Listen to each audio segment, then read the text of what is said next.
Comment vous réagissez d'abord à la position du directeur, M. Brochet, qui vous a un peu tassé, là, avouons-le, là, vous avez mis un peu à l'écart, il vous retire du terrain à cause de vos prises de position. Comment vous réagissez? Effectivement, première chose que je vais dire, M. Brochet, c'est un très bon directeur, même s'il n'a pas eu facile dans le service de police de Laval, parce qu'il vient de l'externe, il est rentré. C'est normal qu'est-ce qu'il fait, c'est son devoir de faire ça, mais j'ai déjà avisé la direction que j'allais donner ma démission.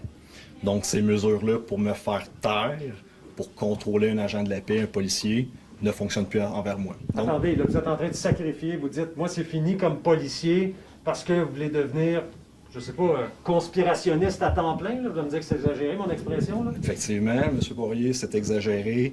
Je suis pas conspirationniste à temps plein, j'ai des commerces, j'ai bâti des parapluies alentour de ma décision. Et pourquoi que mes collègues ne peuvent pas le faire, c'est qu'ils n'ont pas financièrement la possibilité de quitter une fonction comme policier.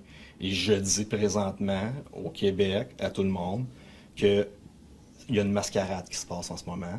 Dans les postes de police, les masques, on les porte quand la direction est là, ou pour cacher nos barbes, parce qu'on n'a plus le droit de garder nos barbes, pour des N95. Puis là, c'est la frénésie, là, si j'ai des poils de barbe dans le visage. C'est rendu ridicule, parce que les policiers sur le terrain, là, ils voient des personnes décédées à tous les jours, ils voient des pendus, ils voient des accidents de la route, puis tu viens me déranger dans mon travail d'honnête policier parce que j'ai une barbe dans le visage. Stand-by. Ajuste ta réalité. OK, mais vous croyez-vous au masque, vous? Croyez-vous aux effets du masque? Non. Je le crois pas, je le fais parce que c'est ça le règlement. OK, et la pandémie? Vous êtes allé dans des hôpitaux, j'ai lu vos publications, vous dites que les urgences sont vides. Oui. Et vous dites que la pandémie, par la bande, ça n'existe pas. Ça, vous le confirmez? Je confirme de ce que j'ai vu de mes yeux. Ce sont des faits que je suis capable de relater, que les urgences ne sont pas débordées. J'ai parlé à plusieurs infirmières qui ne peuvent pas parler parce qu'ils vont perdre leur emploi. Il y a 5, 6 cas par hôpital. Ça vous fait dire quoi, ça? Sur la pandémie, ça vous fait dire quoi, ça? Moi, ça me fait dire qu'il faut arrêter cette mascarade-là. Je laisse ma carrière de 12 ans policier, 100 000 par année, un fonds de pension, mes avantages sociaux, parce que je disais à M. Legault, non, ça suffit. Je ne suis pas l'outil de ta dictature. Je travaille pour le citoyen, je travaille pour le peuple. C'est ça mon serment d'allégeance que j'ai fait en 2009. Okay. Là, j'ai appris, moi, selon mes sources, que vous avez dit, je vais prendre un congé sans solde. Vous en avez demandé un à l'employeur, un congé sans solde, parce que vous vouliez protéger votre famille contre la pandémie. J'ai de la misère à vous suivre, M. Ouimet. Vous dites, ouais, le masque, non, je ne crois pas, la pandémie, il n'y en a pas dans les hôpitaux. Puis là, vous demandez au service de police, je peux avoir un congé sans solde pour protéger ma famille contre la pandémie. Croyez-vous à la pandémie? J'ai de la misère à vous suivre. Ça s'appelle un jeu d'échecs. Ça s'appelle une game, un jeu de cartes. Si le gouvernement, le service de police dit que c'est extrêmement dangereux, que c'est une pandémie, c'est ça qui est marqué à la télé, puis on est dans une deuxième vague, puis les cas augmentent. Moi, j'ai le droit de ne pas y croire à cette fameuse pandémie-là. Mais par contre, qu'est-ce qui est légal, qu'est-ce que vous dites, c'est que c'est dangereux. Je vis avec des personnes âgées, 86 ans, hypothéquées pour sa santé, problèmes d'eau au poumon, difficultés respiratoires, oxygène 24/24. Si tu veux faire croire ça, je demande un sans-sol. Je demande d'être retiré de la patrouille parce que les cas de COVID dans la police de Laval là, commencent à exploser. Mais on n'est pas malade, là. On n'est pas en train de mourir. Là. Donc vous dites, oui, c'est peut être dangereux, mais je ne crois pas en pandémie. Oui, il y a des cas de COVID. Le COVID existe. Il y a des cas positifs dans la police de Laval. Mais si tu veux suivre, tes bottines doivent suivre tes babines. Si c'est tant dangereux que ça, je demande un sans-solde pour protéger toute personne âgée. J'ai la chance dans ma vie de peut-être sauver 2 vies. Ces personnes-là attrapent le COVID, sont morts. On s'entend?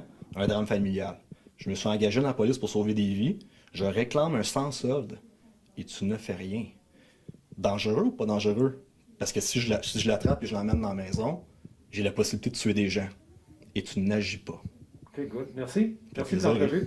Les caractéristiques de l'épidémie de Covid, en termes de contagiosité, de dangerosité et de létalité, sont exactement les mêmes, en termes d'ordre de grandeur, que les épidémies d'influenza qu'on a année après année. Ni plus, ni moins.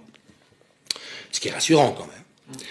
Et puis, depuis le début, on a ce traitement médiatique assez halluciné qui en fait une espèce de catastrophe apocalyptique avec un ensemble d'indicateurs qui sont balancés à la face des gens et dont j'ai dit depuis le début, vous feriez la même chose avec la grippe année après année ou avec les cancers ou avec les maladies cardiovasculaires, vous généreriez le même état de terreur dans la population.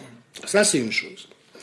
Et puis la deuxième, c'est que il y a effectivement une mortalité très importante dans nos pays, plus que partout ailleurs, avec un discours de la part des autorités qui est intenable sur le plan scientifique, qui est le fait de dire « heureusement qu'on a confiné les gens, regardez le nombre de morts que ça génère, puis si on ne l'avait pas fait, il y aurait encore plus de morts ». Alors qu'une analyse scientifique de la situation montre que les pays où les taux de mortalité ont été les plus faibles, et je rappelle quand même qu'en Corée du Sud, le taux de mortalité était de 4 par million d'habitants. En Suisse, actuellement, on est à 180. En Espagne, on est à 400. Donc, vous voyez l'ordre de grandeur. Il y a 100 fois plus de morts proportionnellement en Espagne qu'en Corée. Toute l'épidémiologie infectieuse nous apprend que ce qu'on a fait est l'inverse de ce qu'il fallait faire. Il ne faut surtout pas confiner l'ensemble de la population comme on l'a fait. Il faut dépister très rapidement pour voir quelles sont les personnes contagieuses et elles les isoler le temps qu'elles ne le soient plus. Et si jamais on fait ça, l'épidémie passe en quelques semaines sans faire de dégâts. Nous, on a fait tout l'inverse, avec des pertes massives. Donc ce que je dis, c'est que l'essentiel des morts du Covid sont des morts politiques. Sont des morts comme conséquence d'une politique sanitaire imbécile et létale. Donc ça a tué des milliers de personnes, des décès évitables si on avait réagi intelligemment, et des autorités qui viennent nous dire d'une manière mais scandaleuse. Regardez à quel point le virus est dangereux. Alors de nouveau qu'il n'est pas plus dangereux que le virus de la grippe.